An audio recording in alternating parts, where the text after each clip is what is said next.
Great, dankie my vrou. Ja, gee maar 'n lekker hande klap. Sy praat so lekker, sy kan maar aanhou. Nee, ek maak hom aanbreek ook.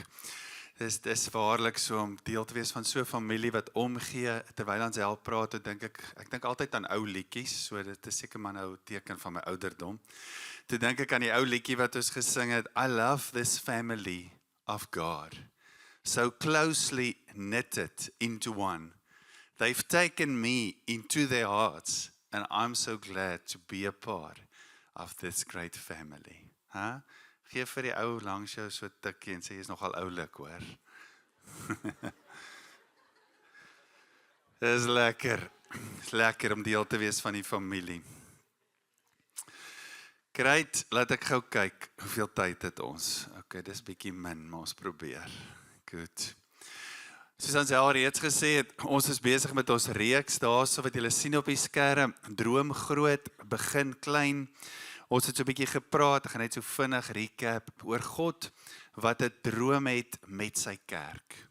Hy wil die aarde vul met sy heerlikheid, dis van die begin af sy droom met die kerk, en hy nooi ons om deel te neem aan dit. En hierdie uitnodiging van God laat ons dan besef ook, dat die skrif is vol daarvan, dat redding en roeping is iets wat ons nie van mekaar kan skei nie. God red ons met 'n doel, hy roep ons met 'n doel, maar hier is die wonderlike ding van God. Een van my vriende het altyd gesê, he's a gentleman. En dis waarlik so, nee. God nooi ons, hou nooit op om ons te nooi nie, en God forceer ons nooit nie. Maar hy nooi ons, en sy liefde is so uitnodigend, dat ons dan ook op dit kan reageer. En dis hoekom Paulus dan sê, as God ons dan nooi, dan sê hy in 1 Korintiërs 1 vers 26, broers, en dis ook die susters, nee, en dis die families, hy sê, slaan ag op julle roeping. Slaan ag. Ons nou in Afrikaans, as jy nou die taal goed praat, dan weet jy dadelik wat dit beteken. Nee, dit beteken gee aandag daaraan. Ontdek, onderskei. Dit moet iets belangriks deel wees van jou lewe. Slaan ag op julle roeping, want God nooi julle. Nou, een van die groot dele of maniere hoe God ons ook nooi om ons roeping uit te leef, is 'n roeping as 'n kerk, as 'n gemeente, as 'n eenheid. En daarom gebruik Paulus dan ook die beeld van 'n liggaam. Hy sê die liggaam bestaan uit verskillende ledemate en gewrigte, en hulle almal ondersteun mekaar om hierdie liggaam op te bou, sodat hierdie liggaam kan groei, dat hierdie liggaam gesond kan wees, en dat hierdie liggaam dan nou ook kan beweeg. Nee, as iets in jou liggaam nie lekker is nie, het 'n seer rug of 'n kuit of 'n spier of iets geskeur of daar's pyn, dan sukkel jy om te beweeg. En dis hoekom Paulus sê, hierdie beeld van die liggaam, ons bou die liggaam op, ons versorg die liggaam, ons werk met die liggaam, elkeen van ons, sodat die liggaam dan kan beweeg en sodat die liggaam sy werk kan doen. Dit was vir my so mooi gewees in die week, op 'n stadium toe lees ek so 'n bietjie in Handelinge. En ek lees toe in Handelinge 11, dis die plek, dis nou waar die kerk daar in Antiochië ontstaan het, en Barnabas gaan soontoe, want hy hoor van hierdie gemeente wat ontstaan het, en die skrif sê, hy het daar gekom, en hy was bly gewees oor die genade wat hy daar gesien het. God se genade wat daar gewerk het. Maar dan sê die skrif ook vir ons, dit is die eerste keer, waar die disippels, nou nie die 12 disippels nie, maar die volgelinge van Jesus. Daar eintlik begin die storie waar 'n klomp na die steniging van Stefanus het 'n klomp Christene gevlug en toe die gemeente ontstaan in Antiochië. En Barnabas gaan soontoe om te sien wat daar gebeur, en hierdie genade het hom bly gemaak. Maar dan sê die skrif vir ons, daai volgelinge was vir die eerste keer Christene genoem. So tot daar was hulle genoem mense van die weg, of disippels, of mense wat Jesus gevolg het, maar nou Christene, hulle is soos Jesus. Nou, daar is so 'n bietjie onsekerheid oor dit, maar dit lyk, as die slim ouens nou die goed skryf, dan lyk dit vir ons, dat die wêreld het hulle Christene begin noem. En nie die kerk nie. Die wêreld het gesê, wow, hierdie mense is Christene, hulle is soos Christus. Met ander woorde, hulle het by hierdie mense iets gesien van Christus. hulle lyk soos Christus, hulle tree op soos Christus, hulle dink soos Christus, hulle het 'n beeld uitgedra, hulle was 'n liggaam wat gesond was, wat beweeg het, Efesiërs 1, as the church speaks and acts, he fills everything with his presence. So waar hulle ingestap het by 'n plek, hierdie kerk, hierdie geroepenis, Ecclesia, was daar die teenwoordigheid van God. Hulle sê, oh wow, hierdie mense is net soos Christus. So ons hoor in hierdie tyd, dat God ons roep, as hy jou gered het, het hy jou ook geroep. Ons hoor in hierdie tyd dat jy's deel van 'n liggaam, daar's verskillende gawes, daar's verskillende talente, die Here roep jou om dit te gebruik. Nou vandag wil ons praat oor iets waar sonder ons nie hierdie roeping kan uitleef nie. Jy is 'n individu, maar ook ek en jy is deel van die liggaam van Christus, maar die groter liggaam ook. Ons kan nie hierdie roeping uitleef sonder hierdie een ding nie. En ons noem hierdie een ding geloof. So, vanoggend wil ek sommer gou-gou vir jou vra, nou ons gaan nou terugkom na hierdie een ding toe, maar ons gaan nou lekker deurtrap geloof. Vanoggend wil ek sommer gou-gou vir jou met die intrapslag vra. Glo jy? En wat glo jy? En hoekom glo jy? Net vanoggend om te begin, om te praat oor geloof. Glo jy? Wat glo jy? En hoekom glo jy? Nou ek het hier op my notas 'n paar goed geskryf. Ek dink as ons nou vanoggend die borde gaan uitsit en ons gaan sê, okay, kom skryf gou-gou. Almal kom skryf gou-gou. Wat glo julle? Dan dink ek gaan ons die volgende goed kry. Ons gaan sê mense wat skryf, ek glo dat God mens geword het, dat hy gebore is, dat hy vlees geword het, dat Jesus op aarde kom leef het vir 'n spesifieke doel. Ek glo Jesus is gekruisig. Ek glo Jesus het opgestaan uit die dood. Ek glo Jesus het na sy opstanding gesê, daar aan die einde van Matteus, aan my is gegee alle gesag in die hemel op die aarde. Ons glo, ons gaan sê, ons skryf, ons glo Christus is die gesalfde een, die een wat God gesalf het en gestuur het, om te herstel te bring, om versoening te bring, en om sy koninkryk op aarde te begin. Baie van ons gaan skryf, ek glo Jesus gaan weer kom, hy gaan terugkom, elke knie sal buig, elke tong sal bely, en baie van ons gaan skryf, ek glo dat hierdie koninkryk, die volmaaktheid van sy koninkryk gaan kom, en dit gaan vir ewig wees. Nee, daar's 'n klomp goed wat ons kan skryf oor wat ons glo. Nou al hierdie goed wat ek vanoggend gesê het, wat die meeste van ons gaan sê, ons glo, wil ek vanoggend vir jou sê, jy glo dit, en jy het dit nie met jou eie oë gesien nie. Jy glo hierdie spectacular goed van 'n God wat mens geword het, alles wat hy gedoen het, opgevaar het, sit aan die regterhand van God, hy het sy koninkryk begin, jy glo dit alles, jy leef dit elke dag, maar jy het dit nie met jou eie oë gesien nie. Nou dink gou aan die mense, die eerste Christene, ook in die Bybelse tyd, nee, hulle bevind hulle self in die Romeinse ryk, nee, die hoofstad van die keiser, Roma, dit is waar Nero in daai tyd was, een van die keisers, nee, en hy het sy mag en sy gesag oral die heeltyd vertoon, en Jesus, of God kies eintlik deur Jesus, om in daai stad te kom. Hy kom in daai stad in, en hy kom gee 'n ander evangelie. Hy sê, hier's 'n ander evangelie, hier's 'n ander koning, hier's iemand anders gesalf, om die koninkryk van God te bring. En dis in daai omstandighede, wat mense begin sê het, Nero is nie Here nie, maar Jesus is Here. Christus is die Here, en dit het geloof gevra. Nee, so ons kan vanoggend baie antwoorde gee en sê, maar so deur die geskiedenis is dit oorgedra aan ons, ja, en daar's bewyse van Jesus wat op aarde was, en. Maar hierdie mense glo dit. Nee, Nero is nie die keiser, Nero is nie die Here nie, Christus is. Wat het hier gebeur? Waar kom hierdie geloof vandaan? Waar kom my en jou geloof vandaan? Hoor ge wat skryf Paulus, 1 Korintiërs 12, terwyl hy ook oor die liggaam praat, terwyl hy ook oor die gawes praat, dan gooi hy hierdie een sinnetjie in, en dan sê hy, niemand kan sê, Jesus is die Here, behalwe deur die Heilige Gees nie. Wow, Dis groot. Ek dink terug aan my dae toe ek nou tot geloof gekom het. Dit was in 'n oomblik. Het ek net geweet. Ek het net geweet, Jesus is koning.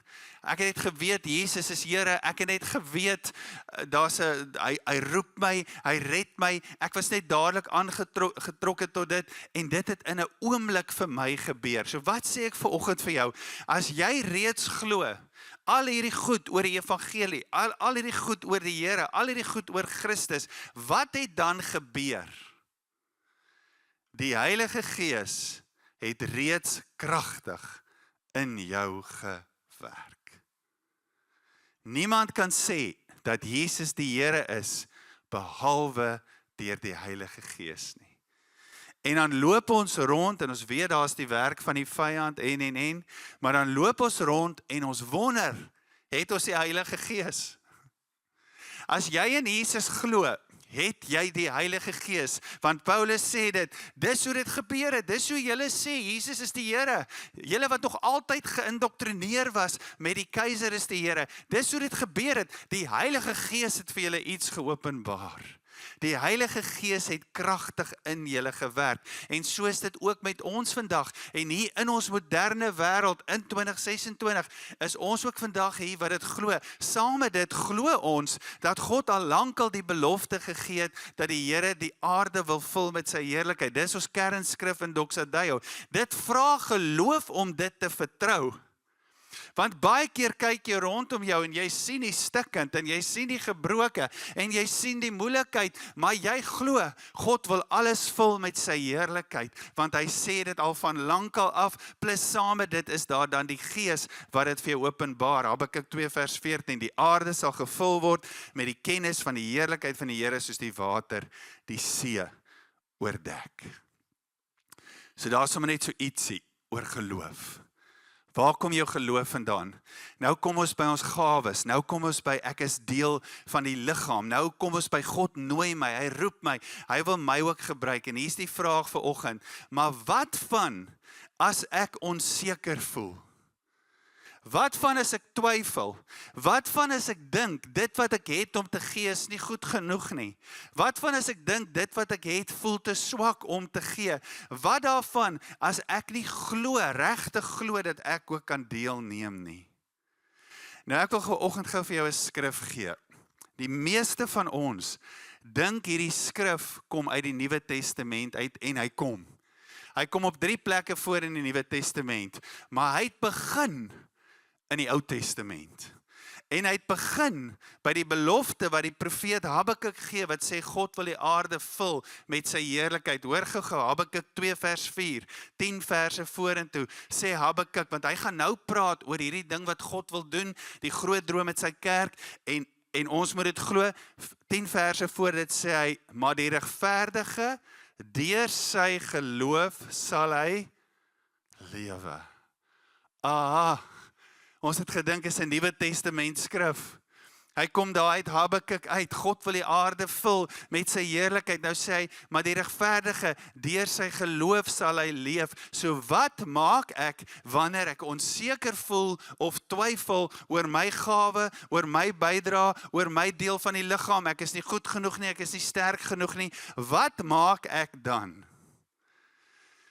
Hoor gou hierso. Net soos wat die Heilige Gees kragtig in my werk om die evangelie van redding te glo, wil die Heilige Gees ook kragtig in my werk om my roeping te glo. Dit was so lekker om ook te sien, die afgelope week klomp mense wat sê, ek wil my roeping ontdek, ek wil my roeping ontdek. Hoe dit gebeur? Die Heilige Gees het klaar kragtig in hulle gewerk. Want die Gees wat jou roep en in jou werk om te glo in redding, is ook die een wat jou roep om te glo in jou roeping. Nou Paulus skryf vir ons so mooi in Romeine 12, hoor gou, ek wil dit vanoggend vir jou lees. Hy sê iets verskrikliks belangrik, hy gebruik weer die beeld van die liggaam, maar voor hy oor die liggaam begin praat met die verskillende dele, sê in die eerste 3-4 verse, sê hy 'n paar incredible goed, en ons gaan gou by dit stil staan. Hy sê die volgende, laat ek dit gou vir jou lees eers. Hy sê, vanaf vers 3 in Romeine 12, hy sê, deur die genade wat aan my gegee is, sê ek vir elkeen van julle, dat jy nie meer van jouself moet dink, as wat jy behoort nie. Maar, dat jy jou gedagtes daarop moet instel, om verstandig te wees. Met ander woorde, moet ook nie minder van jouself dink nie. Volgens die maat van geloof, wat God aan elkeen toebedeel het. Want nou begin hy oor die liggaam te praat. Want soos baie van ons ledemate in een liggaam het, ek gaan dit vinnig lees, en nie al die ledemate dieselfde funksie vervul nie, net soos ons, al is ons baie een liggaam in Christus en individueel lede van mekaar. Ons het gawes wat van mekaar verskil, volgens die genade wat aan ons gegee is. As dit die gawe van profesie is, beoefen dit dan in ooreenstemming met geloof. As dit is om die ander te dien, gebruik dit dan vir dienswerk. Wie onderrig kan gee, moet onderrig. Wie moet bemoedig. Wie mededeelsaam kan wees, moet dit in opregtheid doen. Wie leiding gee, moet dit met toewyding doen. Wie barmhartigheid kan betoon, moet dit met blydskap doen. Julle deel oor die liggaam, maar voor dit, daai 3 verse, hoor gou wat sê, hy begin met die woorde, moenie van jouself meer dink as wat jy behoort nie, maar jy moet verstandig wees. Later sê Paulus dan, ons het gawes wat van mekaar verskil volgens die genade wat aan ons gegee is. Jy moet nie meer van jouself dink nie, jy moet nie minder van jouself dink nie. So wat sê Paulus hierso? Jy en ek moet besef, ons is uit genade gered en nou kom God en hy gee vir jou uit genade, gee hy vir jou genadegawes om dit so te gebruik. Alles wat ons het is genade. Dit is so mooi om te weet dat die woord vir genadegawes in die Grieks is charismata en die woord vir genade is charis. So die genadegawes wat ek en jy het, kom uit genade. God het ons geroep uit genade, of gered uit genade, hy roep ons ook uit genade, hy gee ook vir ons gawes uit genade, alles is uit genade. So genade beteken meer as net, ons is gered en God gaan nie teen ons hou, ons sonde teen ons hou nie. Genade beteken ook, God bemagtig ons, hy bekragtig ons deur sy Heilige Gees, om ons roeping te kan uitleef. OK, daai is maklik om te verstaan. Dit is maklik om te verstaan dat alles is uit genade. God gee genade vir redding, hy gee vir roeping. Maar wat sê Paulus nou hier? Hy sê nou nog 'n ding, wat ons so 'n bietjie trigger. Hy sê, nadat hy gesê het, jy moet nie meer van jouself dink nie, jy moet verstandig wees, dan sê hy, volgens die maat van geloof, wat God aan elkeen toebedeel het. Wat beteken dit nou? Klink asof Paulus nou wil sê hierso, God het vir jou 'n sekere mate van geloof gegee, en daar sy nagel, daar is dit nou, ek het minder geloof. Want God het vir my 'n minder maat van geloof gegee. Nee, kom ons gaan kyk so 'n bietjie, as jy so iets in die skrif kyk, gaan lees, gaan soek op, gaan kyk nog vertalings, wat nog vertalings sê. Hoor wat sê hierdie Engelse vertaling. Romeine 12 vers 3, hy sê, rather, think soberly, in line with faith. Not in line with your faith or someone else's faith. Think soberly, in line with faith. The true standard which God has marked out for each of you. Wees verstandig. Dink in lyn met geloof. Die standaard wat God uitgesit het. Hoekom sal Paulus dit skryf? Onthou gou met wie praat hy hier? Hy praat met hierdie gemeente in Rome. Hy praat met ons ook, maar hy het eers vir hulle geskryf. So hoekom sê hy vir hulle, moenie meer dink nie, hoekom moenie minder dink nie? Hierdie gemeente bestaan uit Jode wat Christene geword het, tot geloof gekom het in Christus, en dit bestaan ook uit nie-Jode. So wat kon gebeur het? Die Jode kon gedink het, meerderwaardig, want ons gawes, ons is al lankal deel van hierdie storie. Die nie-Jode kon gedink het, dis nou ons beurt.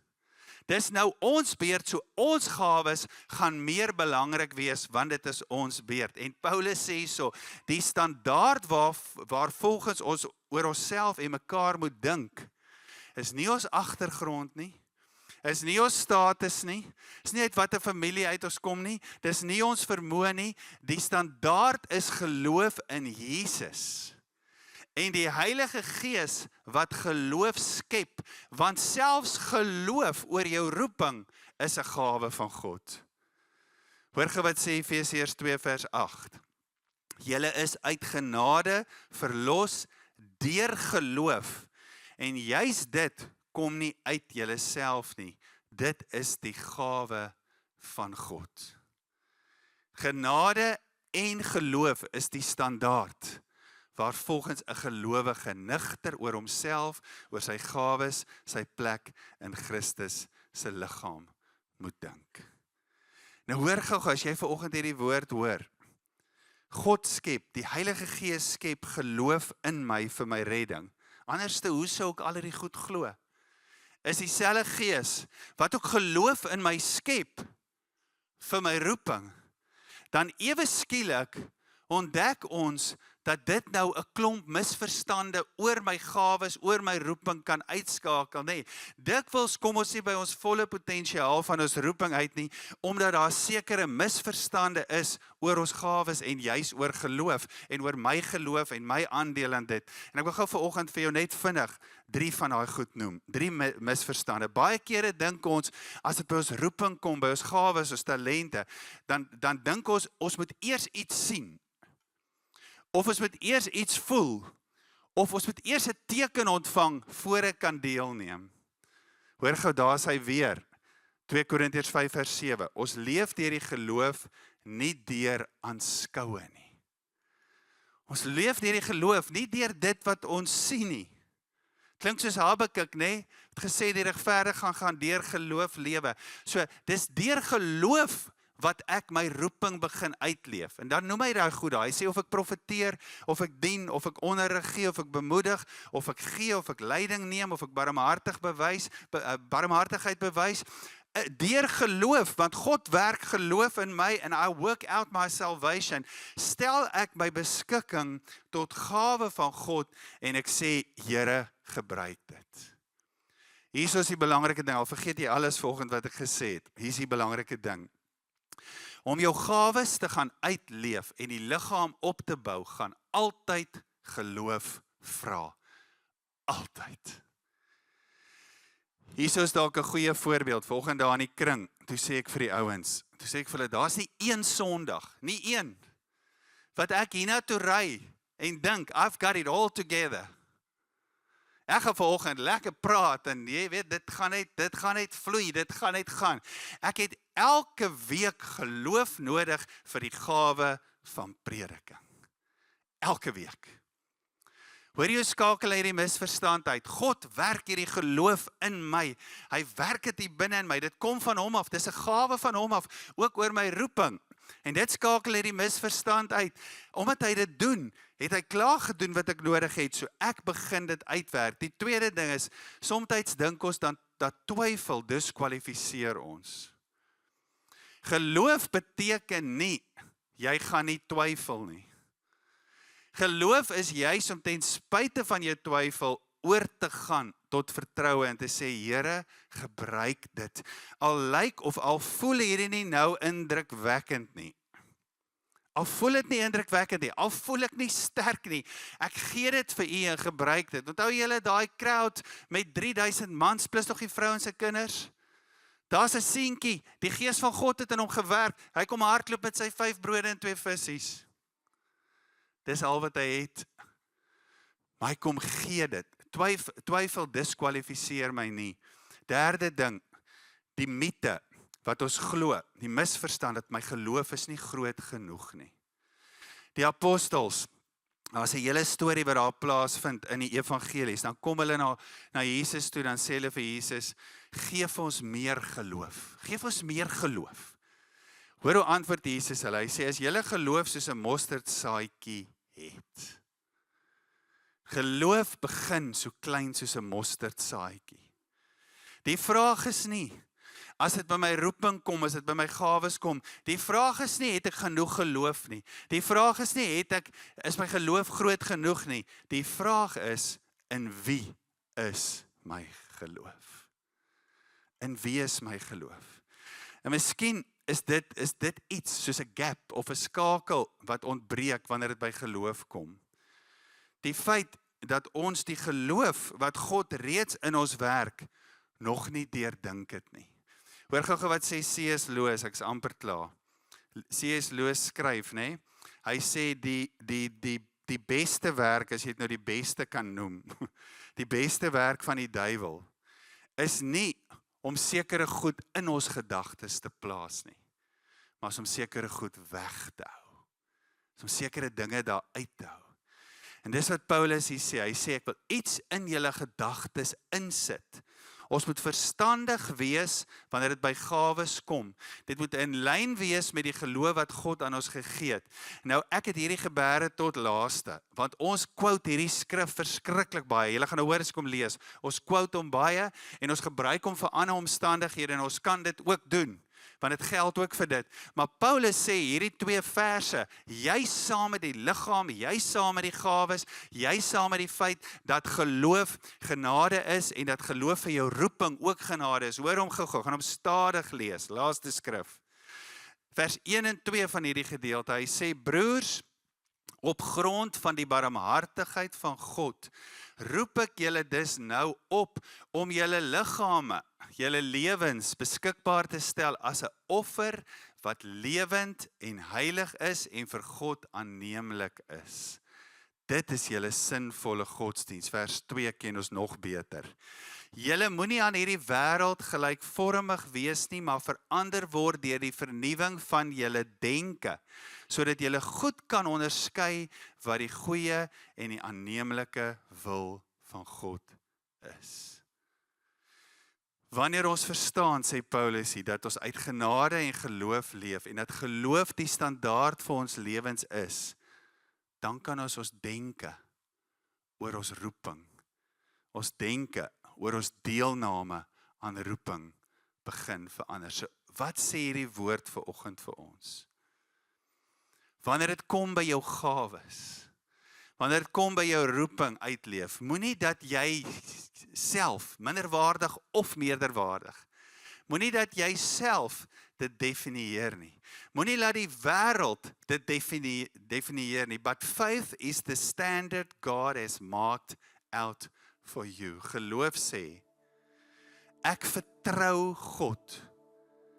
As hy my gekies het, as hy my geroep het, as hy hierdie geloof in my gewerk het, sal ek toelaat dat dit my denke verander, sodat ek myself beskikbaar sal stel.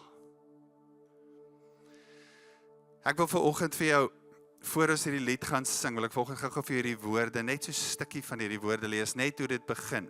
Jare terug, baie jare terug, het een van ons worship leiers 'n song geskryf. Die song se titel is Your Faith in Me. God glo in jou. Dis hoekom sy gees geloof in jou skep vir jou gawe, vir jou roeping. Nou nooi hy ons om ons te belyn met sy denke oor sy geloof in ons. Hierdie lied begin met die woorde, I have found something greater than my faith in you. It's your never-ending faith in me. Oh my word. Dis 'n oh my word. I have found something greater, Here, as my geloof in U. Dis U geloof in my. Dis omdat U in my glo, dat U Gees kragtig in my gewerk het om in U te glo. Dis omdat U in my glo, dat U Gees kragtig in my werk, want U roep my. Dis omdat U in my glo. Your faith in me is greater than my faith in you. God glo in jou. God roep jou, het jou gekies, hy glo in jou. En daarom moet ons dink, in line with faith, that is God's standard. Soos wat hy oor ons dink ons oor onsself. So ek jou nooi, ek en Marina gaan so 'n stukkie van hierdie sang vir jou doen. His faith in you is greater than your faith in him.